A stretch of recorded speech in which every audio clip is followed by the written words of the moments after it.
各位標迷，你哋好啊！又係我 Number 7 Watch 豬仔，歡迎大家再次收睇我頻道啊！咁啊嚟到講緊係 lunch time 嘅時段啊！今日第一隻嘅手錶推介，呢一隻係 G-Shock 方塊。嗱，G-Shock 方塊咧就係有第一代同第二代之分啦。而我今日手上面呢隻咧就係第一代嚟嘅，仲要係喺第一代裡面之中咧極少見㗎啦。基本上咧，而家停咗產之後咧，都係已經係絕跡㗎啦喺市場上面。呢隻係燒光冇面黑，燒光冇黑色嘅方塊。佢同全黑鋼嗰啲方塊有啲唔同喎，因為咧佢做嗰個顏色咧係啞光色嘅，你見到好似做咗噴砂咁啊，冇黑色嘅嚇。咁呢個配搭咧喺個錶殼同個錶帶上面都呈現咗出嚟。咁再加上咗咧特殊嘅拋光技術啦嚇，咁佢採用咗喺個邊框上面咧就做咗呢個拉絲處理嘅技術工藝，將原來嗰層燒光冇面黑咧就打走咗嚇，咁啊透露咗底層嘅一個拉絲質感嘅，咁就係呢隻燒光冇面黑嘅特別處理，咁所以光影嘅折射下咧，個錶圈嘅位置就呈現咗拉絲感嘅銀色嘅一個配搭，咁而錶面正中間嘅部分咧就採用咗黑底白字，咁呢隻 model number 係GMWB 係啦5000MB1，咁我會打埋喺個標題嗰度，因為已經係可能好少見啦，大家都遺忘咗呢一隻，咁其實幾有型嘅一隻款式啊！呢一隻日本製造嘅一隻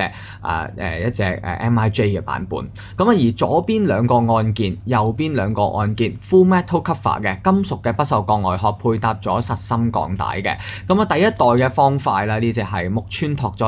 同款啊，我講笑呀嚇。咁啊，日本版日本製造嘅，咁而重量方面咧都好有手感嘅，即係錶帶咧採用咗實心鋼帶，錶扣嘅位置咧都採用咗一個double 呢個保險掩製嘅錶扣，有保險按掣嘅，跟住另外咧就係1、2、3三粒窿。1、2、3、4四粒窿，3粒微調位嘅，咁而錶扣咧都做咗呢個冇黑色啦嚇，我哋叫燒光黑啦嚇，燒光咧就係佢做個黑色係冇反光嘅啞光身嘅，咁所以型格啲嘅感覺咧酷啲嘅，咁而錶扣上面都有翻 G-Shock 嘅 logo 喺度，撳掣打開咗咧，仲做咗後橋添啊，做咗黑色嘅拉絲質感嘅後橋，睇埋個錶底咧，錶底咧就做咗一個咧。佢有個貼紙喺度，我就唔搣佢啦。佢做咗一個咧螺旋式鎖嘅一個物底蓋啦，上面寫住咗 short reset， 寫住咗 Made in Japan 日本製造嘅，見唔到寫 Made in Japan 嘅，寫住咗 water resist 20個巴嘅防水係啦，咁啊寫住咗 multi band 6電波6局嘅 touch roller 光動能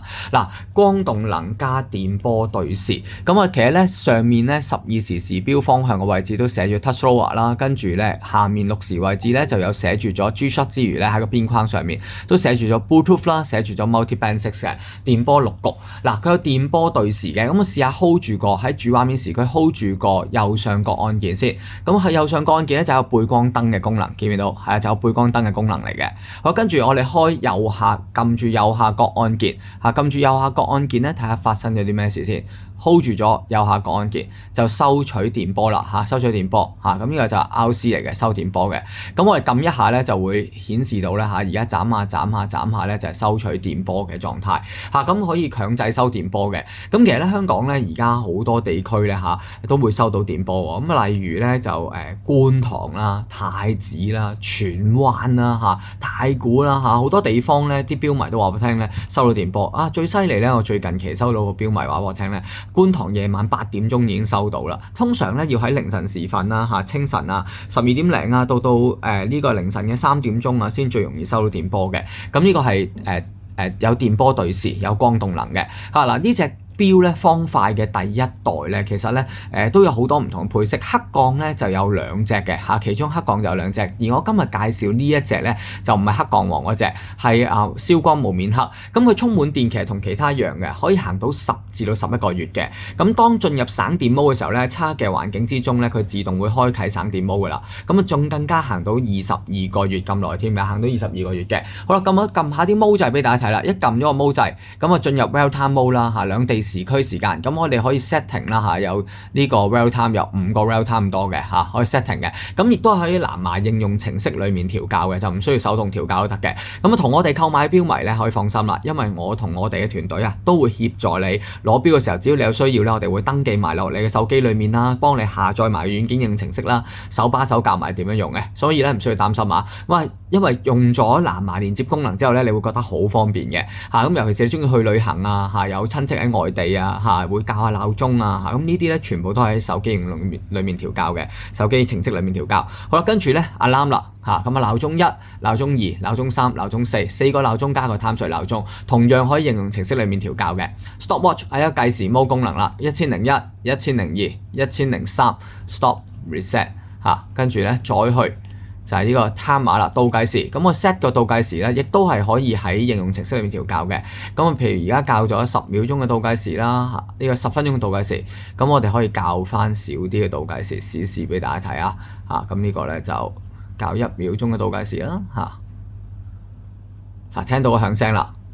係啦，我校1秒鐘嘅倒計時，咁撳任何按鍵咧就解除咗個倒計時㗎啦，解除咗倒計時。好啦，跟住去翻主畫面時區，時分秒星期幾月幾多號，8月1號12點零鐘。咁超級筍價幾多錢咧？呢隻 GMWB 5000係啦 MB-1嗱。往時咧呢隻錶咧應該係要賣到3000零蚊起嘅3000零蚊起嘅，有時停咗產之後啦，最平嘅時候咧都試過應該係2800-2900咁上下，2900咁上下啦咁但係咧而家咧基本上都要去到3000零蚊先至會入手得到嘅呢隻 G-Shock 嘅消光無面黑嘅方塊，因為黑色黑鋼嘅方塊，普通黑鋼黃嗰隻咧冇做特別呢個圈口處理嘅，做咗光身唔係做消光黑嗰隻咧，都其實都要3000零蚊嘅。咁啊豬仔咧今日有個超筍優惠價，咁啊等間 show 俾大家聽個價錢磅埋重量再度埋錶徑俾大家睇先。嗱，呢隻係日本版嚟嘅，咁跟翻日本盒啦，跟住跟翻我哋嘅保用證啦保用證啦，係咪1年保用嘅？咁另外咧重量方面咧就去到171個 gram，171個 gram， 有啲手感嘅隻錶逢親手錶啦，男士嘅手錶啦，或者係運動錶啦其實過咗150個 gram 都算有啲手感啦，呢去到171個 gram 嘅，咁拉絲質感嘅一個錶圈啦做咗特別嘅工藝處理啦咁其實個邊位咧都做咗冇黑嘅，你見到係淨係正面呢個位置啦邊框呢個位置做咗拉絲質感，咁所以幾靚幾有型嘅咁佢做咗呢個對比啦黑色同呢個銀色嘅拉絲對比，所以咧特別有質感嘅。好啦，咁超級優惠價。講緊幾多錢咧睇下先嗱，我睇下度唔度到個直徑先啦。個直徑我因為啱啱攞把尺出去，唔知抌咗喺邊鬼度。40應該係我睇翻嗰個 spec 先，冇記錯就應該係43。有把尺，好等一陣度埋把尺俾大家睇先。嗱，把尺咧就43.9mm 嘅直徑43.9mm 直徑，厚度方面咧13mm 左右厚度甩 to 甩咧就去到講緊係呢個49嘅甩 to 甩43mm 標徑甩 to 甩就差唔多44mm 標徑甩 to 甩就49。咁其實同一般方塊嘅 size 差唔多嘅，唔算話太大隻嘅。咁呢個消光無面黑係一隻舊裝嘅 NOS， 咁超級筍價2598。2598嗱，得一隻嘅咋得一隻嘅啫，同大家玩個快閃優惠2598。咁中意嘅你，心動嘅你，唔好猶豫啦，盡快揾豬仔落單啦，因為再重新訂購咧都要去到3300蚊以上噶啦咁講緊2598可以入手到呢隻消光無面黑，咁絕對係超值價啦。咁希望你中意我哋嘅推介，心動嘅你盡快揾我哋落單啦，拜拜。